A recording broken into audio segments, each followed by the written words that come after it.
Alors, résumé de la semaine, 47 vidéos cette semaine, bon, comme d'habitude, hein, dans la moyenne. Des modèles 3 de compétition vont être engagés pour la première fois dans l'histoire de la marque Tesla, incroyable. Musk répond à un tweet sur la faillite de ses concurrents et ajoute qu'ils feront faillite plus tôt qu'on le pense. Des propos incroyables. La NHTSA ouvre enfin une enquête sur les Chevrolet Bolt autonomes de Cruise qui bloquent la circulation, qui créent des problèmes sur la route.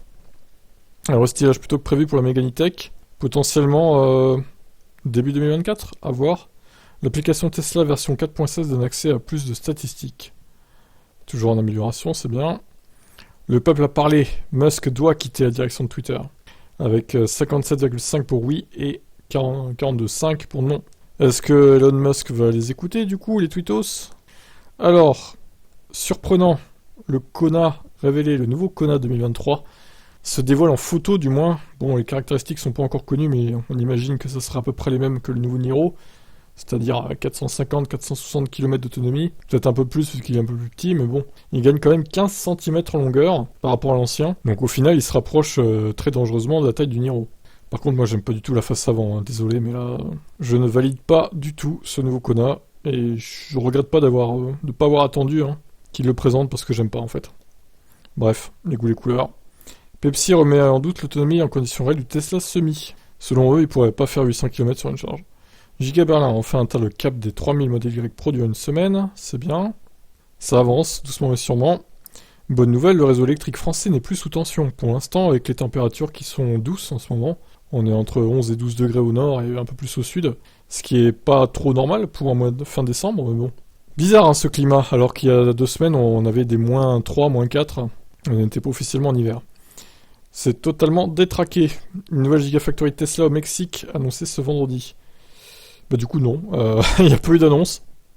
Mais bon là, quand même les rumeurs vont bon train et ça ne saurait tarder. 2 anciens employés accusent Tesla de licenciement abusif pour avoir critiqué Musk. Bon bah ça c'est comme d'hab, j'ai envie de dire. Tesla, le comportement d'Elon Musk provoque-t-il des annulations de commandes? La question peut se poser, effectivement. Lego baisse enfin les prix de sa recharge rapide et s'aligne sur Unity à peu près. Du moins sur les vitesses de charge rapide. Parce que Unity avec une bande 50 kW ça reste moins cher. Une étude de transport et environnement dénonce la pollution catastrophique des poids lourds diesel. L'enfer est total. Musk confirme qu'il va quitter la gestion de Twitter, mais il ne dit pas quand. Ikea lance un vélo cargo électrique de livraison rapide. Avec des panneaux solaires, s'il vous plaît, magnifique. Ce propriétaire de Rivian R1T avertit des risques accrus de tonneaux sur ce modèle. Donc je sais pas comment il s'est retrouvé en tonneau, dans son champ plat. Il faudra qu'il nous explique. Akio Toyoda, la majorité silencieuse, doute encore du passage au tout électrique. La fameuse majorité silencieuse, évidemment. Ah là là, chez Toyota, on change toujours pas de mentalité. La SunSwift 7, une voiture solaire qui a parcouru 1000 km en moins de 12 heures. Donc très légère, 500 kg seulement. Elle doit avoir une batterie, mais elle doit être très petite, la batterie. Parce que le poids est très contenu, donc voilà. Très aérodynamique aussi. Bah évidemment, c'est un prototype, ça ne sera jamais commercialisé, mais bon, la performance est belle. Tesla accorde 3000 € de remise au modèle Y en stock, le bonus maximal possible. Alors, apparemment, il y aura eu une erreur. Certains ont eu une commande avec une facture donc avec le bonus maximal, mais pas sûr que la commande soit restée validée par Tesla. Bon, apparemment non. S'il y en a qui ont la commande validée avec le bonus maxi, bah ils ont de la chance, du coup. Bref. Nouveau rappel massif pour la Chevrolet Bolt en Amérique du Nord, pour un risque d'incendie, ça ne viendrait pas de la batterie cette fois. Ouf. Tesla double son rabais aux États-Unis pour les modèles 3 MY jusqu'à 7500 $ de remise, c'est énorme. Là, dans la semaine qui vient, on va écouler les stocks chez Tesla, c'est incroyable. Il ne doit plus rien rester, tout doit disparaître, c'est un peu ça l'idée quoi. Lucid Air Dream Edition, quasiment 900 km d'autonomie du WLTP. C'est énorme, 883 quoi. C'est assez monstrueux quand même. Alors VinFast VF8, une autonomie ridicule par rapport à son tarif élevé. Moins de 300 km PA seulement. C'est assez minable.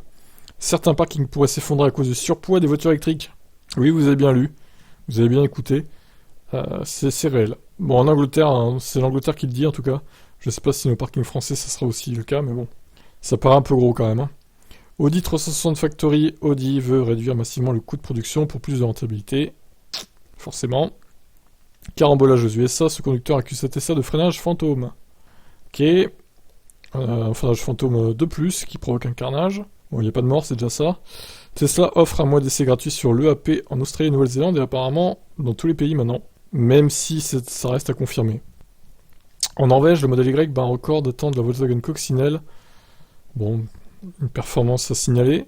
Zeekr 001 plus de 1000 km avec le cycle chinois. Ça devrait faire autour de 800-850 chez nous, je pense, WLTP. Tesla commercialise un chargeur sans fil pouvant charger 3 smartphones en même temps. Et bon, $300 quand même, hein, le truc. C'est justement le prix d'un smartphone, quoi. Modèle Y et modèle 3, des options offertes à certains chanceux, mais pas à tout le monde.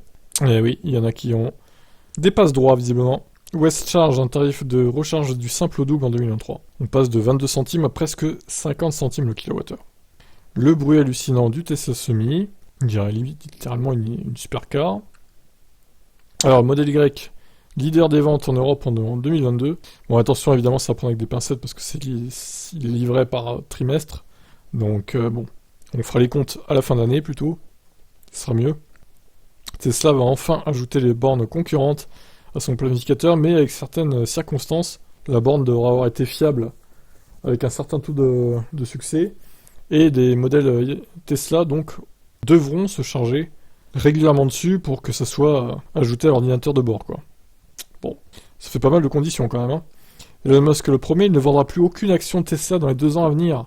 Je sais pas si on peut se fier à sa parole ou pas. En tout cas, il le promet, on verra s'il tient parole. Mais s'il vend des actions, je vous tiendrai au courant, vous inquiétez pas. Electra dévoile sa première borne de recharge ultra rapide en parking souterrain. Une bonne idée pour le coup. Démonstration vidéo du FSD Tesla au volant d'une Model S Plaid aux US. C'est assez impressionnant quand même, surtout sur les ronds-points. Citroën C3 Aircross devrait bel et bien être décliné en électrique. On attend aussi la citadine C3 qui est, semble-t-il, assez prometteuse. On verra si c'est le cas ou pas. Hydrogène, Stellantis va rentrer au capital de Symbio, sûrement pour créer des utilitaires hydrogène notamment, et peut-être des voitures.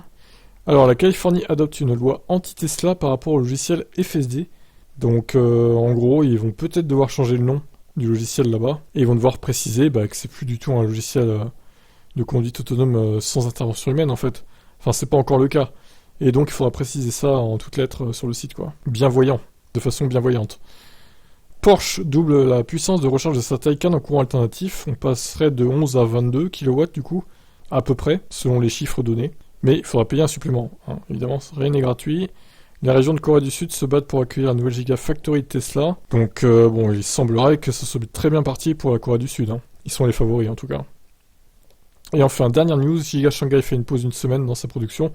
Mais pas de panique, c'était prévu avec les vacances de Noël donc. Et la fin de l'année qui se rapproche. Donc voilà, écoutez, on se retrouve demain pour la suite.